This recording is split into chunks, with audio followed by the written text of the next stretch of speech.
All right, man. Jason, welcome. Thank you, man. It's exciting. Yeah, I appreciate you joining me, dude. So, one of the things that I like to do on this pod is before we dive into all the deal making stuff and all the cool shit that you're up to, I like the origin stories, man. I like the Okay. prequels. So, I want to know where you're from and what it was like growing up. So, tell me a little bit about your background.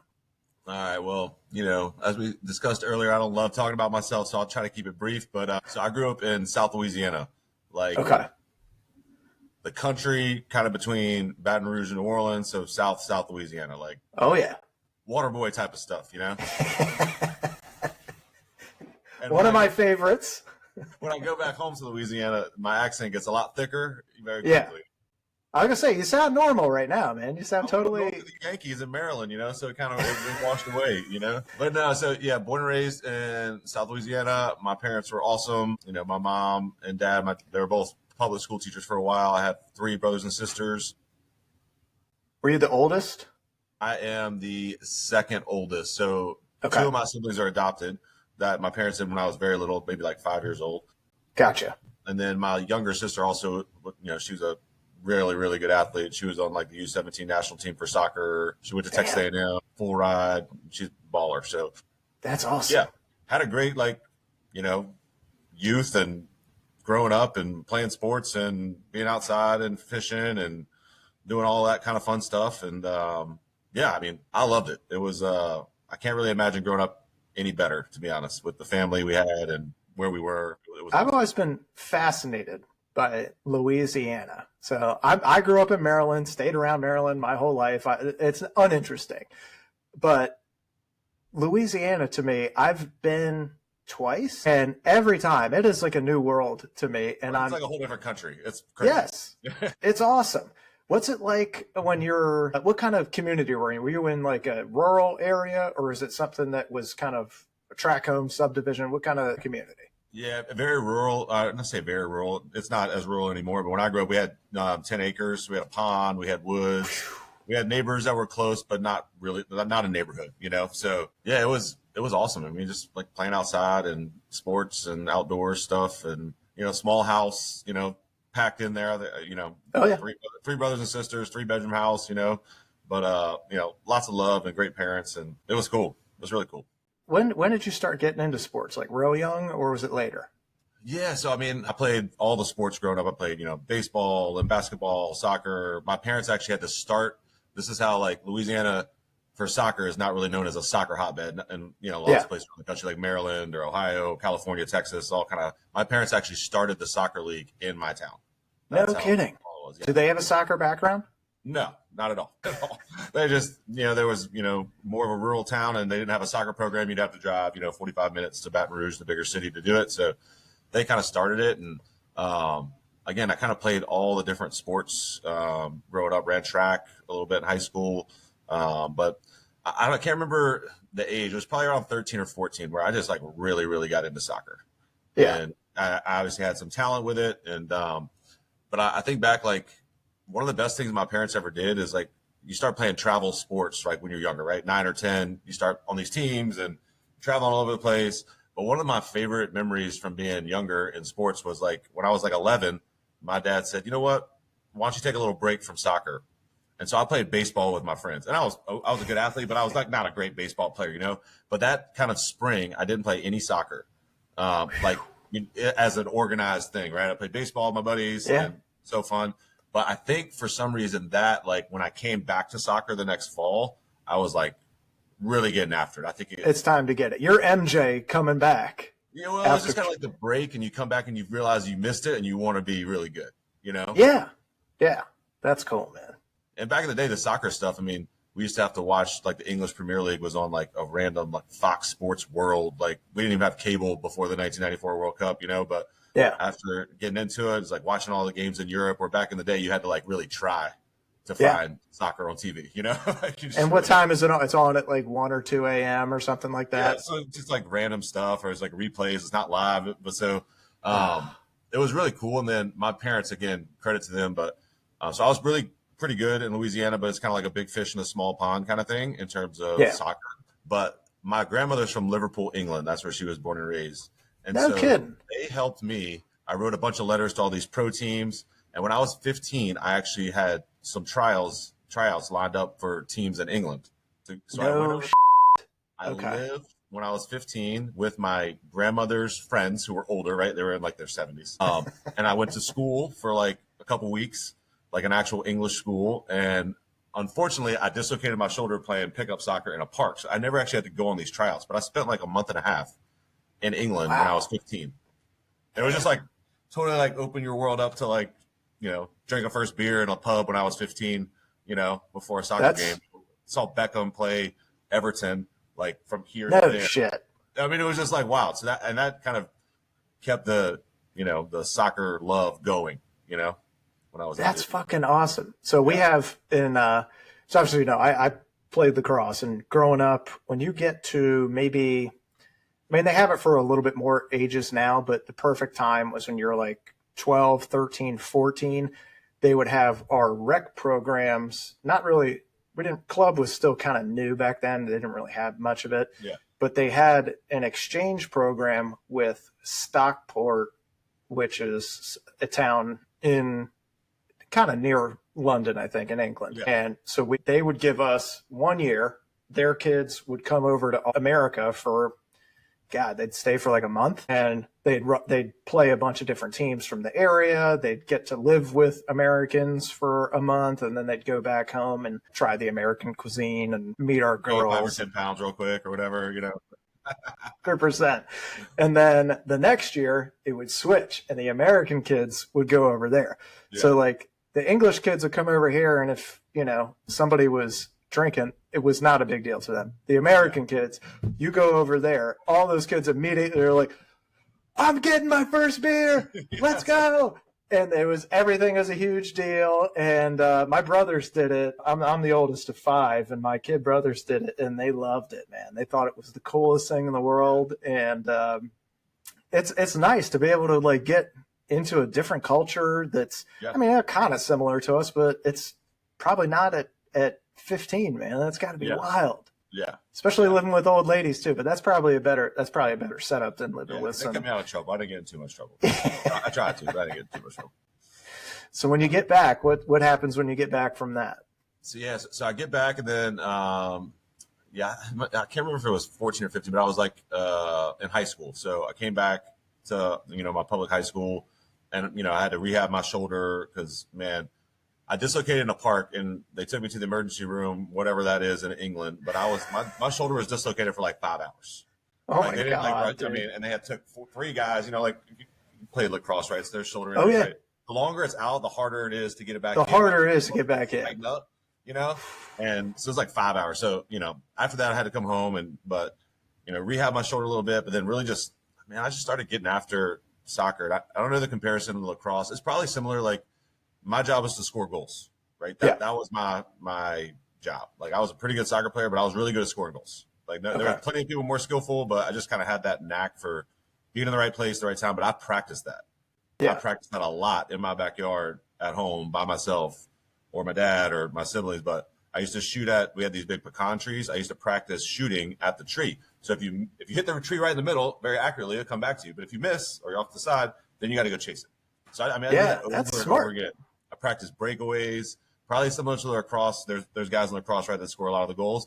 They just have something different, and they practice that over and over again. So when they're in a game, it's just like second nature. They know what to do. Their muscle memory's there. Yeah. I mean, practice that soccer, over and over and over again. Soccer, lacrosse, basketball, pretty similar. Like, there's different types of scoring. Basketball is probably a better representation of it. You got guys that are spot up shooters, and that's just what they do. You got some guys that are creators, and they can finish really well at the basket. Some of them can finish in the mid range, but there's some guys that are just at an elite level that can do anything. Similar in lacrosse, but there's just a couple of different positions that can do that. And the guys that stand out are the ones that are elite finishers and can create for others too, just because they're so damn dangerous. So that's fucking awesome, man. So you're in public high school in Louisiana. I'm imagining the soccer scene's not incredible, but probably pretty good, and good enough to at least get you recognized. right? Well, the thing with like soccer back then in those days in Louisiana, like no one's coming to Louisiana to watch high school or club soccer to Right. find players. They're just not, right? So it was mainly your club team. So we would travel around the South and travel all over, trying to get exposure to college coaches. Like, I still think I have the state record for goals in Louisiana, but again, it's like not the level of play is not that high. Right. At least Right. back then, right? Comparatively to Maryland or New Jersey or California, right? So kind of going through the college recruiting stuff, like I had one scholarship offer from Cleveland State, but I got lucky because my club coach in Louisiana, his name's Gary Butte, he moved to Louisiana to take over our club when I was 17, I think, 16 or 17. Okay. And he's from Maryland originally. His little brother was playing at Maryland. His name was Scott Butte. So he was like on the Maryland team, and Gary kind of like walked me through. I went to camp at Maryland just because of Gary's connection the summer before my senior year, but I was basically very, very lightly recruited by Maryland. I was not given a scholarship. I was promised maybe in the future. I wasn't I wasn't a walk on, but I didn't have any money, right? Yeah. But Saj told me like, we want you to come here, but we also have 3 guys from the U17 national team that are coming with your class, so like you don't get any money, So it was like, do I go to Cleveland State? Okay. They offered me a full ride. I'm sure it would have been fine. Or do I go to the ACC back in the day to Maryland, one of the top programs, conference in soccer, and like kind of try to test myself and see if I could do it. And so that's what I ended up doing. It probably was one of the best decisions with Gary, my coach's kind of guidance, like one of the best things I ever did, That's awesome, man. That really is such a cool story. We would call them preferred walk-ons. It's a similar situation where coach is like, we don't have any money for you, but we'd like you to be a part of the team. So come and do all the stuff in the fall. For us, fall was kind of our off season, but you're training and doing all the practicing and stuff like that. You're putting in your schemes, trying to figure out who's going to make the team.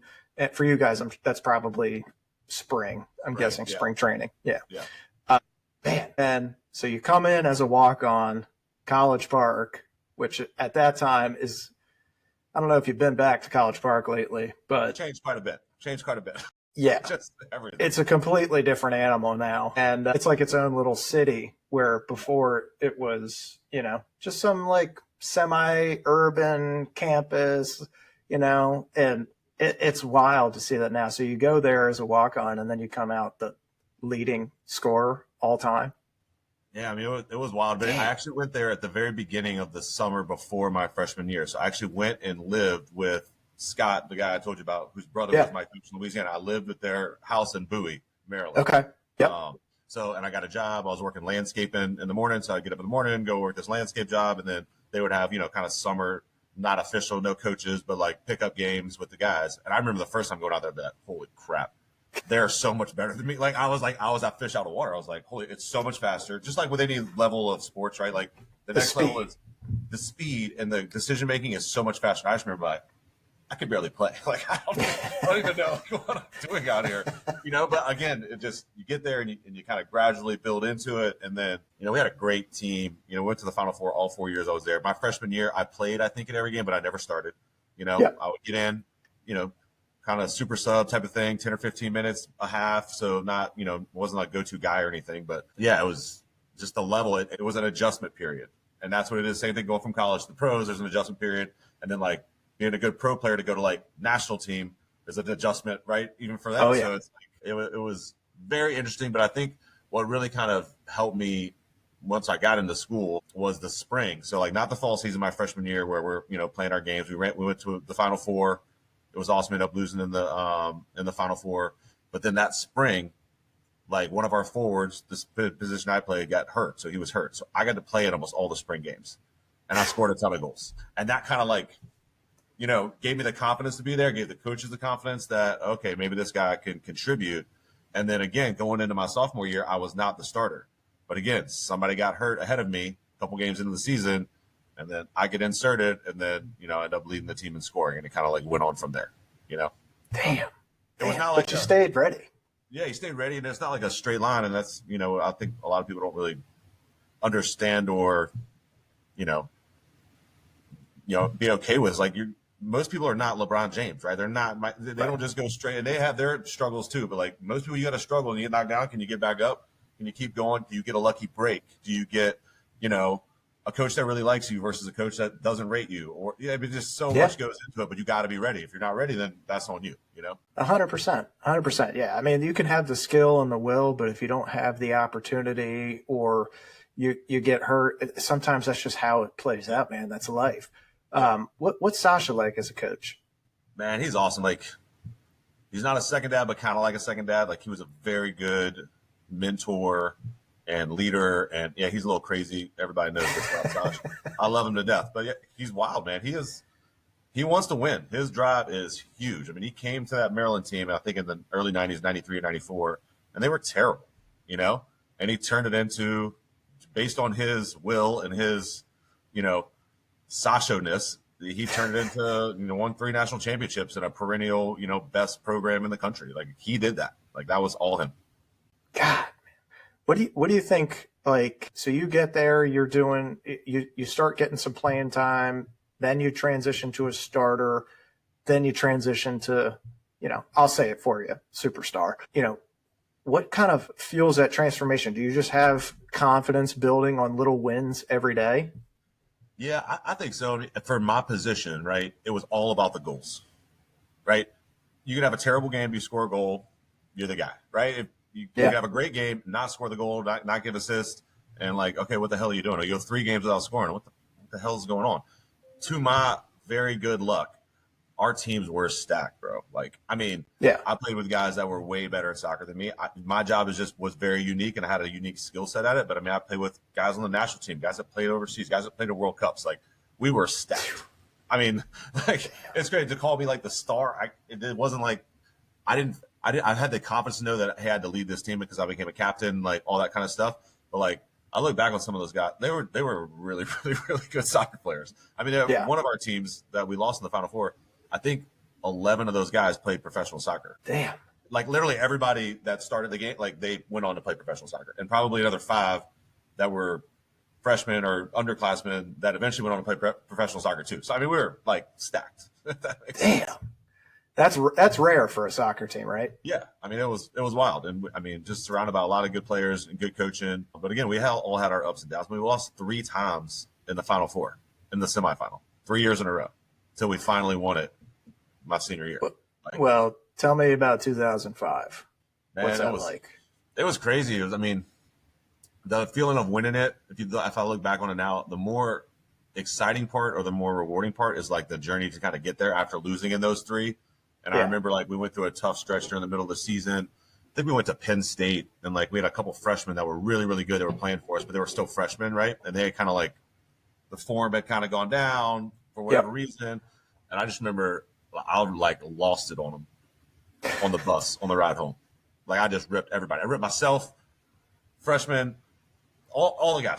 We had it out on the bus. You've been on some of those shows probably where, like, screaming, and like, but it was like cathartic because it kind of got everything out there. And from then on, we were just rolling. We kind of couldn't be stopped, And it was contributions from everybody. Guys that, one of our big center backs got hurt in the game before the Final Four, the quarterfinal game, like broke his face, in a tackle. Then we have a freshman step in who balled out and just big contributors to winning the national championship. He hadn't really played all year, just things like that kind of happened, Damn.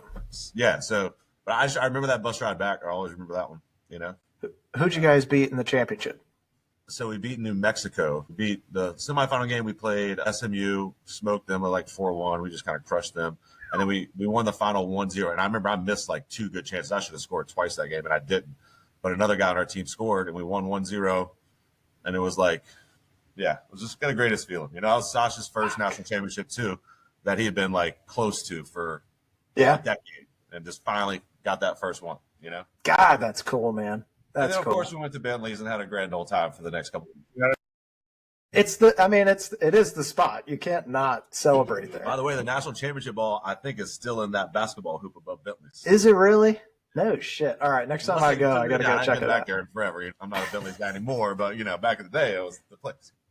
Yeah, man, it is great. So when did they announce the Hermann Trophy winner? Yeah, so that was like in January. So the season finishes in early December, and then that was in January. Okay, so they don't do awards like during playoffs or anything. No, it's after.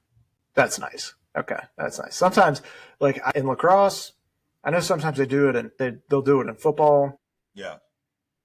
in other sports where they start giving out these awards. And I'm always like a little like, I kind of wish you would just wait until after the season to do that, Yeah. so you can. It's part of it. Once I want to include the postseason because that's part of the season, Yeah. and then at the same time, you add extra motivation to the guys that don't get it. And if you're on the team that has one of those guys, it's like, hey, this guy's the freaking stud. Then it becomes like, great. Now the team that we're playing against is just going to be even more ratcheted up the whole time, giving them an edge. So that's interesting, man. So, I mean, obviously that's got to be an incredible feeling winning something like that. It was cool, man. But again, like the guys I played with, like, again, I'm a pretty good soccer player. I have a unique ability to score goals, but like, I don't score any goals unless they get the ball to me. I did like so much of the hard work. Like, I mean, I really was a pretty one-dimensional type of player. Like, I wasn't creating that much for anybody else. Yeah. Right? Yeah. Our system was set up that somebody had to score the goals, and those were all created by, that group of teammates. So, but it was really cool. I mean, my parents got to come, this kid from South Louisiana. What's interesting though, and this is like just very soccer specific, but Louisiana has like more Hermann Trophy winners than any other state, I believe. What? With our tiny population. So back in the day, a guy named Jason Garey who went to Duke, won it like in the early 90s. He was kind of one of my guys I looked up to. Like, he went to Duke from Louisiana and, won the Hermann Trophy, right? So then 10 years later, 15 years later, I get to do it. The year after me, Notre Dame recruited a kid from Louisiana because I had been scoring all these goals. He was a forward.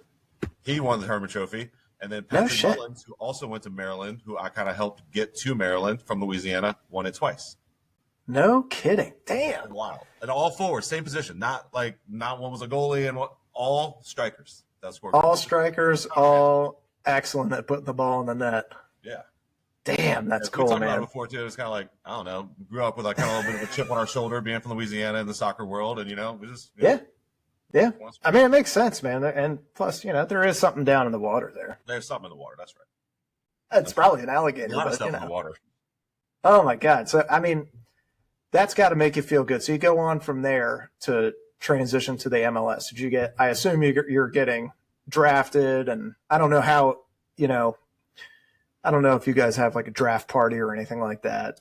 Not really. I mean, it was basically like, they have like a soccer convention for all the coaches around the country that happens somewhere, and they basically do the draft on the back of that. Okay. I was the third pick in the draft. I went to Columbus, the Columbus Crew, so I was there for 5 years, which was really cool. We won MLS Cup while I was there. We won the Supporter Shield, which is like the regular season kind of championship. And again, our first year, our team was terrible. We got smoked. Like it was difficult going from a team that was in the national championship picture every year to like, we were like the worst team in the league, and it was not fun. I always found that to be like, I mean, it's the same thing in almost all American professional sports. It's where like, if you're really good, you're going to get drafted by the shittiest teams. Yeah, that's right. It just sucks, man. And now some of them have like really good talent in place. Yeah. And they just either had a bad year, had injuries, or they didn't have the talent that they needed at the right positions. So sometimes it can work out, but other times I just feel like, you get drafted to the freaking Jets or the Browns in football. I mean, just forget about it. It's not going to be an awesome career for you there. You're going to spend your 4 years there, maybe, and then you're going on to somebody else for a second contract. Yeah. So how long were you in the MLS for? I think it was 6 or 7 years. I think it was 6 years in the MLS and then 1 year in Carolina, which is like the league below. So it was like kind of like AAA baseball. So I had hip surgery. So I played 5 years in Columbus, 1 year in Houston, and then 1 year for the Carolina team. But I had hip surgery in Houston, and they cut me. So then I tried to go to the Carolina team to kind of score a bunch of goals and come back, but it just wasn't the same after the hip. Yeah. I was a good pro. I was a solid pro, but I was not like national team level pro or like, MLS best. I was a solid pro. One thing I look back on, I wish I would have probably dedicated a little bit more and like forced the issue a little bit more in the pros. Like if I wasn't getting playing time, gonna get traded. I could have worked harder, I think, in the pros. That's one thing I think that when I look back on it, I could have done better. Could have. Did you have an agent coming out? I did, yeah. I did. And he did well, but I mean, again, I was kind of like happy in Columbus, and I was a kind of a squad player. Like I, start some games, not play others. And I should have, I think when that was starting, I should have been like, let's get a change of scenery. And it might have like kickstarted me to keep going. Yeah. Yeah. At the end, like the last 2 or 3 years, I was kind of done. I was looking for something new. I was looking for something different. My body, took a pretty good beating over the years with 2 shoulder surgeries, major hip surgery, and it gets to be kind of a grind. It really does. Yeah. That sounds stupid to be like, oh, you were a pro athlete. Yeah, it was awesome. Don't get me wrong. But it did also become a job. I mean, Well, yeah, it's a job. It's one of those jobs that like everybody dreams of because it doesn't feel like a real job. But at the same time, like if you don't treat it like a real job, you're not going to have it very long. That's right. And all right. And then it's not the same money as the other sports. So I'll have you guess. I was the 3rd pick in the draft in 2006, right? I just won the Hermann Trophy. I had the best contract ever for a senior coming out of college. What do you think my starting salary was? $100,000. $40,000. Shut up. Oh my God. I was like, this is amazing. I never had any money, This is great. I got a little money. This is incredible. Under Armour, a little money from Adidas, It's like, but again, it wasn't like you were making, even $100,000 or your contract was up for $500,000 a year. I mean, soccer's gotten much better now, so like the salaries have gone way up. But back then, I mean, there's some guys that were getting paid $12,000 a year to play pro soccer. Oh, dude, that was like professional lacrosse for the longest time until maybe 5 years ago. Yeah. It was like, dude, we'll give you $500 a game, and we got free beer over at the bar over there for you.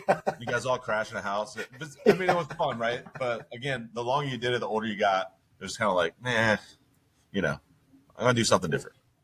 Is the hardest part stepping away from the game, just not being with the guys?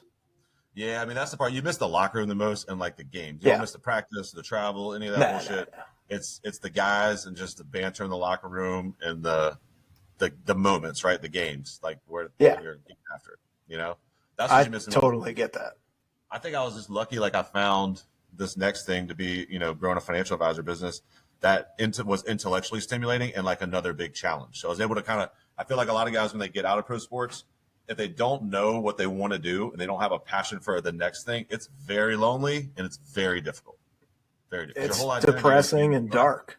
Yeah, I mean your whole deal is you're this athlete that people paid money to watch perform this thing, and all of a sudden that is not there anymore. And as soon as you don't go, you're no longer a player. You don't get the same phone calls returned. You don't get the same treatment here. I mean, it's hard. Well said.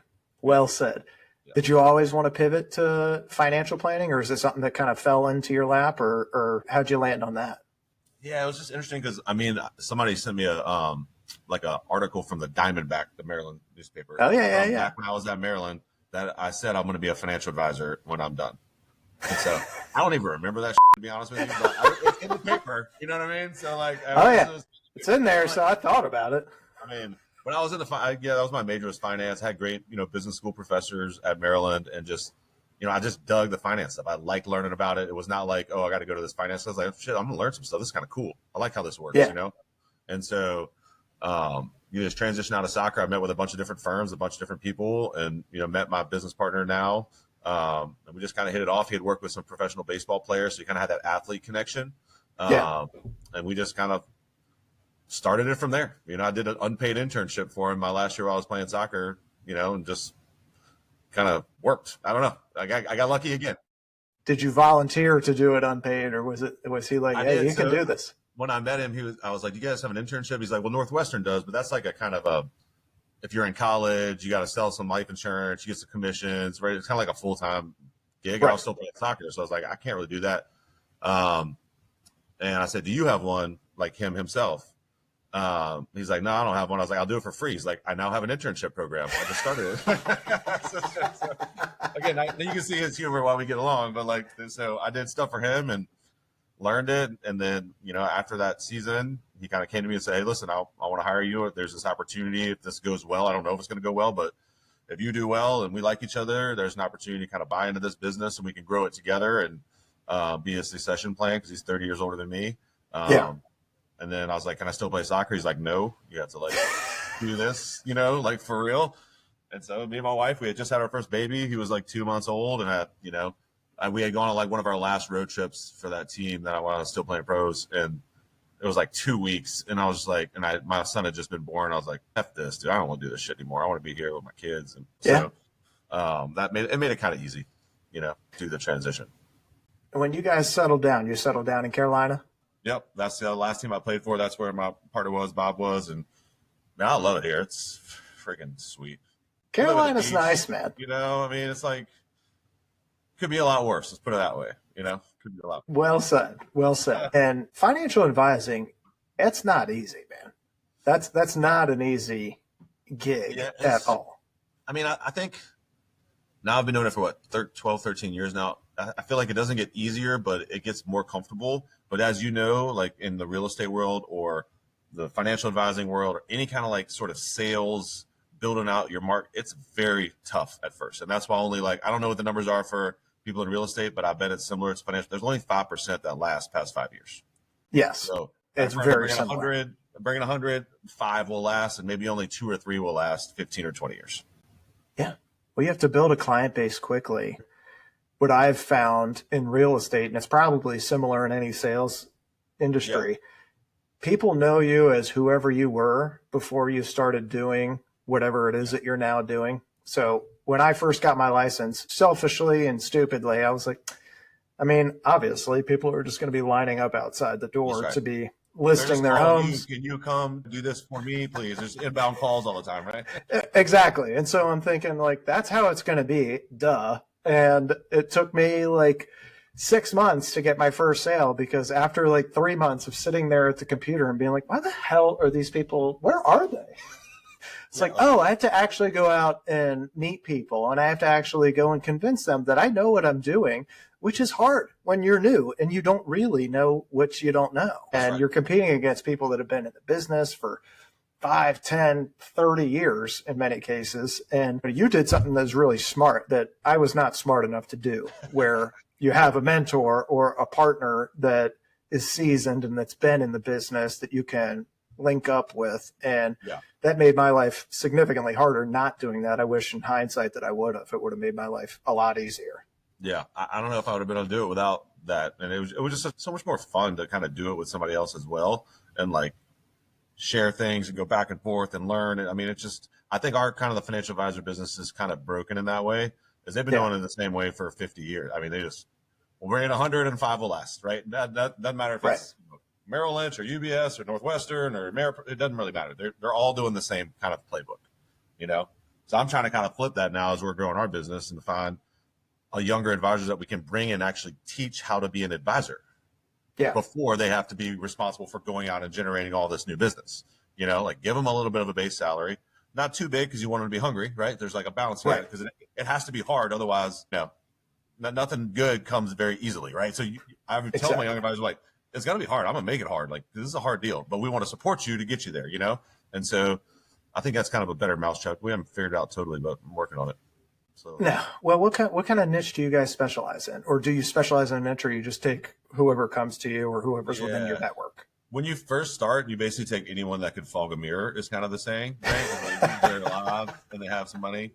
But as you get into it, you kind of, you got to do kind of segmentation. But we work kind of 4 main groups. We have our athlete group, that's mainly in pro soccer, coaches, agents, just people associated with pro sports and some college sports. And then we have retirees and near retirees. So if they're within 5 years of retirement, work for a company, 401ks, need real good retirement planning. And most people growing money is not that hard, to be honest. It's not rocket science, but taking money out of the different accounts in the most tax efficient way is hard. And most advisors have no idea how to do it. So I think that differentiates us a lot from a tax standpoint. How do you take this money out that's very efficient so you don't end up paying a ton in taxes and you make the money last, right? So that's kind of that part of it. And they work with a ton of business owners from kind of 5 million of revenue to 250 million of revenue that just need good planning. I mean, those folks, we don't want to tell those folks to take money out of their business and put it in the stock market, because their business is usually making 20, 25, 30, 40% per year growth, right? But they also still need the planning to say, okay, if I do sell this, what's the exit strategy? What am I going to do? Am I selling it internally, externally? Am I going to get bought out by private equity? Okay, then I do get bought out and I have $15 million. what the hell do I do with it now? You know, like what is the lifestyle I want? Have you taken care of all the insurance, the risk management stuff? And it's really more about the planning versus just, hey, give me your money and I'll invest it well for you, right? And I think that's a differentiator too. Most advisors just want to do, give me your money and pay me a fee to do it. They don't really care about the rest of it. Yeah. Yeah. And that's been my experience as well. What do you think are some of the most common mistakes that athletes, entrepreneurs, or just any kind of business owner make when it comes to wealth building? Yeah, I mean, I think one of the biggest things is you got to hire a professional. Like you hire a professional for everything else. You hire a professional trainer if you're an athlete, right? You have coaches, you have mental health coach, you have all this stuff. You have a nutritionist, right? You got to do the same thing with your money. You got to vet them and make sure they know what the hell they're doing. Same thing for business owners. They're so busy running their business, they need to hire experts, whether it's a CPA or an attorney or an advisor, and have a team built around you that you don't have to think about doing it all the time. You know that you vetted them and they're going to handle it for you. They're going to come to you when there's an issue, and you know you can go to them when there's an issue with you. I think people just don't hire the right team. Yeah. And how do you sell them on you being the right team? I mean, a lot of it, man, is I get along with this person. Like, do they vibe with me? Do I like them? Do I want to spend 30 years talking to them all the time? Seriously, from my standpoint, and vice versa. Do they want to talk to me? Do they know they can? Do they feel a level of trust with me and my team that we know what the hell we're doing? Yeah, I got all these CFP and all these things, but in the end, you still got to trust the other human, you know? That makes sense, man. I mean, like anything else, it's a relationship business. So you got to like who you're with, and now you got to trust them, and you got to know that they're competent and good at what they do. But that's a much more long-term relationship than most of the stuff that we get into. So in the real estate space, you have essentially two different fields. You got residential, which I'm in, you got commercial. Commercial is a much more long-term strategy versus what we do. We just have a much shorter sales cycle. And it's almost like if you have ADHD, residential is going to be great for you. Because you just bounce this one and it works. Yeah, exactly. It's a short project, and here we go. Here's what we're going to do, and then we're on to the next one. It's a little sad because I would like it to be more of a long-term landscape, and the only way you can do that is by constantly reaching out to people that you enjoy, that you have good relationship with, and it's taxing for somebody like me that's a little bit introverted and not as much of an extrovert. But it's very different in the commercial space, man. It really is. Let's zoom in on, I'll call it one key win. Do you have outside of your partner and you guys growing your business, do you have a pivotal moment or deal for you personally that kind of elevated you in your business career and gave you that confidence that you're like, you know what, now, not only do I know what I'm doing now, I feel like I'm one of the best at what I do? Yeah, that's a good question. So I think there's a couple things. I think whenever I think back, and it's probably similar in your business, but like when I first started doing this, I was like, I need help to like convince someone to give me $50,000. I was terrified, right? You know what I mean? Like small, right? And then it was like, holy crap, I have this opportunity to win a $500,000 client. Yeah. Holy shit. You know, and you get through it and you do it. You're like, okay, now the numbers don't matter to me. Now they're just numbers, right? But I think the main part of that was kind of getting all those stepping stones to give you the confidence that, you know, like when I started, I didn't have $2 million myself. So why would somebody give me $2 million to manage for them? It's like a mental, like head trash kind of thing. You know what I mean? So exactly. Once you kind of get through that and you get through that head trash, I think one of the biggest things for me is I got my CFP, the Certified Financial Planner designation. And I was working on that when I first started in the business. And, you know, we had young kids and I was working a ton and like studying for this test, which is like a really hard test. And then once I did that and I got it, I felt like this is for our industry, this is the best designation you can get. And I did that, you know, like I know more about financial planning than 99.9% of people in this country. I don't care if they have $100 million. I know more.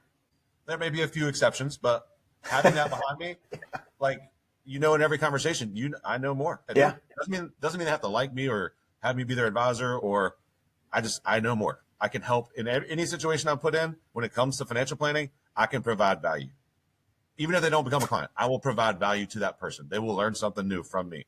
And me, vice versa, will learn something new from other people too. Like, it's not closed off. It's, a constant learning, you know? Well, and you got to take that chance. And it's pretty similar in our business. Sometimes, I hate to say the term working for free because it's not something that anybody enjoys doing. But sometimes I feel confident in what I do because I have a ton of experience in it. I know how to connect with people. I know my market very, very well.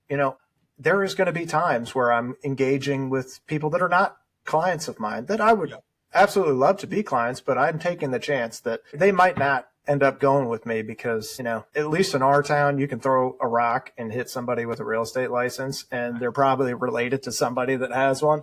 But at least I know that while I might not get that person at that time, I know that I put my best foot forward. And while they might not work with me right now, there might be a time down the line, or they might be at a party in a month or a week and be like, oh, you know who I just met? I just met that guy. And he was great, man. He was so nice and he was really thoughtful and engaging and he had all this good stuff to say about this. And, you should talk to him. And that's happened. And you just never know where your clients are going to come from. Yeah, it's just, for me, it's just kind of like positive vibes too. And I really like this stuff. Like, I like talking about it. I like financial planning. I like investing. I like insurance. I like real estate. I like businesses. I like business owner. Like, I like it. So it's not like it's work, but it's not really. It's like intellectually stimulating. And like, I had one email I got last night at like 11 o'clock at night. Hey, business just sold. Been working on it for 13 months. Just got it. Let's talk. Sweet. Shit. Let's do it, bro. Let's do it. You know what I mean? Like, I'm so excited to like have this call tomorrow morning with my client that's been running this business for 15 years. And finally the deal closed. He's got money in his bank account from all the hard work he's done. Like, okay, cool. We're figuring out, we've already talked about it a bunch of times, but it's like, it's go time. So I'm jacked up. I'm like, let's go. Let's figure it, let's do it. So that's awesome. Well, that's the athlete background coming in too. It's like, I'm ready. I've stayed ready. Put me in, coach, Exactly. I know that I can bring you value and I am ready when you tell me you're ready to go. And I'll be there. Do you have any, not that every client's not a favorite client, but do you have any favorite maybe moments with a client or something that really kind of encapsulates why you do what you do? Yeah. I mean, for me, some of the best moments where you're like most professionally like fulfilled is like when you have a client that they've accumulated a good amount of money, but they're working a job that they freaking hate it. It's killing them. They're miserable, travel, and you do the analysis and we run a Monte Carlo analysis and we do all the very conservative analysis and we throw all these different scenarios at it. And when I can look at them and say, I'm showing you can retire now and be financially independent with these expectations for the rest of your life and leave whatever you want to your kid. Like, you can do it. And you just see like the like tension kind of fall away from them. And then just sometimes they cry. And some, these grown men, they're just like, I can't believe it. And like, you work so hard. Like, I tell them, quit tomorrow. Throw in 2 weeks. Let's go. You can do it. Exactly. Like, especially like a new relationship. They haven't been a client, but I'm meeting them and they're like trying to hire an advisor and they don't know if they can retire. They don't know if they're going to be okay. And that's what most people are worried about running out of money. That's their biggest fear. It's like, I don't want to be, destitute on the street because I ran out of money, So when we give them that all clear that we've stress tested it and you can just see the weight lifted off of them. That's got to be a great feeling. It's such a good feeling. And all these people are older than me, right? They're all in their 50s or 60s or 70s or whatever. But it's like they're trusting me with this, and it's a big responsibility, but it's also super rewarding. Or when a client sells their business, right? And they've been building this thing and blood, sweat, and tears. They're working 80 hours a week, and they finally they get the reward that they've been working for. It's like, okay, cool. That's. Like it's just that's what gets me. That's what keeps me trying to find new clients, because that's the hardest thing in our business, probably in yours too, is you got to reach out. You got to ask for referrals. You got to talk to people. You got to say, who do you know? You got to say, hey, I'd really like to meet Joe. Do you know him well enough to introduce us? Do you think he'd want to chat? I don't know, but introduce us. I'll call him. I'll give him a chance to tell me no, because most people have shitty financial advice or none at all for the most part. Yeah, no, that's they don't seek out unless somebody calls them. And they, Shane, your friend of Shane's. I love Shane. We just did a podcast together. He said I should call you because you and your wife were looking for an advisor, or, you're about to sell your business and you might need some help. I think I can help. You want to have a chat? Let's set up a call next week. Give them a chance to say no. Yeah. Well, that's it. I mean, in our business, it's like it's the same. The best thing that we can get is a connection from somebody else that knows you, loves you, trusts you, because that's going to be better than somebody flipping through a magazine and seeing our ad and being like, "Oh, okay, cool, that's nice." Of course, it's all if you keep building it out and you have a good team behind you, and we have other advisors and we have like institutional knowledge of things, like, but somebody still needs to make the phone call. Yeah, exactly. Or go to the thing, or do the seminar, or whatever it is. Somebody's still got to do that. You still got to put in the work. You got to put in the work. And sometimes it's not going to work out, and you think this guy's perfect. Why won't he answer me, or why did he say no? It is what it is. Yep. You never know when they might come back around. Nah, if you focus on the negatives, it's going to be too draining on you. I mean, that's where, like in sports, I played center forward and tell other soccer players, like, you have to have a short memory, right? You miss a chance, you can't be thinking about the chance you just missed when the next one comes along, or you're going to miss that one too. Yeah, right. Exactly. Analyze it real quick, 2 seconds, boom, it's out. It's like it never happened. After a game, I'd be like, I don't even remember missing those chances. I remember what the score, but you know what I mean? Like, you just got to have a short memory, I'll remember them 10 years later. I'm not going to remember it in 2 minutes now. That's right. I have no idea. Somebody has to show it to me. I didn't miss that. What are you talking about that, That's the best, man. All right. Well, I like to wrap it up on rapid fire Q&As on this. All right, you ready? Yeah, I'm ready. What's the most clutch goal you ever scored? Ooh, the one that comes to mind is I'm playing for Columbus. We have our rivalry game against Toronto. It's called the Trillium Cup. So whoever won like the season series, kind of the home and away. And it was tied 2-2. It was like the 90th minute. Stadium's packed. Cross comes in. Boom, I score a header, basically to end the game, and the stadium is just going bananas. And I'm going, just like, oh. And that, we're so old, bro. That was actually on YouTube, so it's like, okay, it actually did happen, right? It was like, it happened. Easy as it happened, But that was a cool one. That was a cool one. That's awesome, man. Oh God, I'm gonna check it out on YouTube after this. For any listeners, do the same. Is there a book that you recommend most often? Man, I used to be a big reader when I played soccer and didn't have 5 kids, so there's a limited amount of time to read anymore. Most often, man, I give my clients books, like in kind of like business finance kind of books. One that just came to mind recently that I've been giving out to clients is 10X is easier than 2X. It's a pretty interesting kind of growth mindset book. I like one of your real estate books, the Gary Keller book, The One Thing. Oh, yeah. Good, right?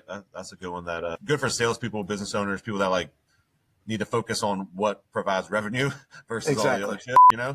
Exactly. You can get caught up in all the other shit. Yeah,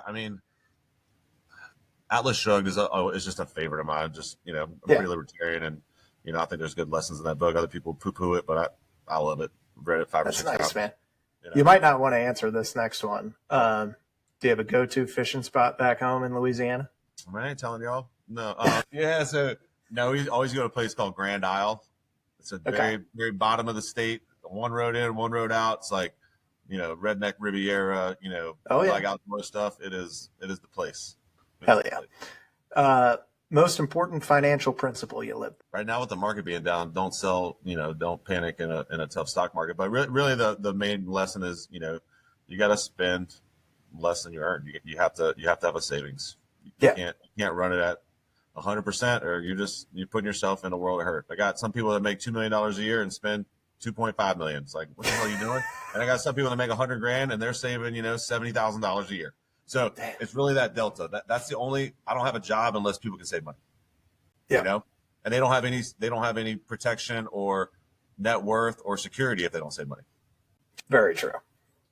If you could go back to age 22 with everything that you know now, do you do anything differently? Man, I don't think so. I think I might have tried a little bit harder in the pros and been a little more focused and pushed a little bit harder. But other than that, man, no, I'm a pretty lucky guy. I've got a beautiful wife, 5 kids, a career that I enjoy. Post soccer, been pretty lucky. Been a pretty good run. That's nice, man. Yeah. What's next for you? Do you guys have any projects or goals or any initiatives that you're excited for about in this next year?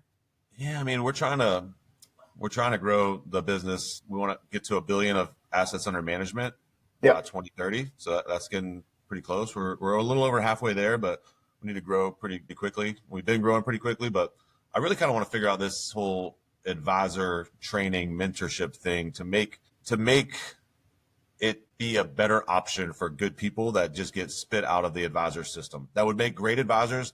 They just couldn't do the business development stuff in the first couple of years and quit. Right. Or got let go. Right. If I can kind of fix that with a, doesn't have to be a lot. Maybe it's 4 or 5 or 10 advisors over the next 10 or 15 years. I think that would be pretty cool, you know, because Bob did that for me. So I kind of want to like pay it forward a little bit because we basically invented this system kind of thing. Yeah. Not that it was rocket science, but like I want to replicate that and see if it works and see. I think it'll be good for our industry. Not that it's going to spread everywhere, but just be cool to help 5, 10, 15 great advisors. Yeah, I can't argue that, man. Where can listeners connect with you and learn more about you guys?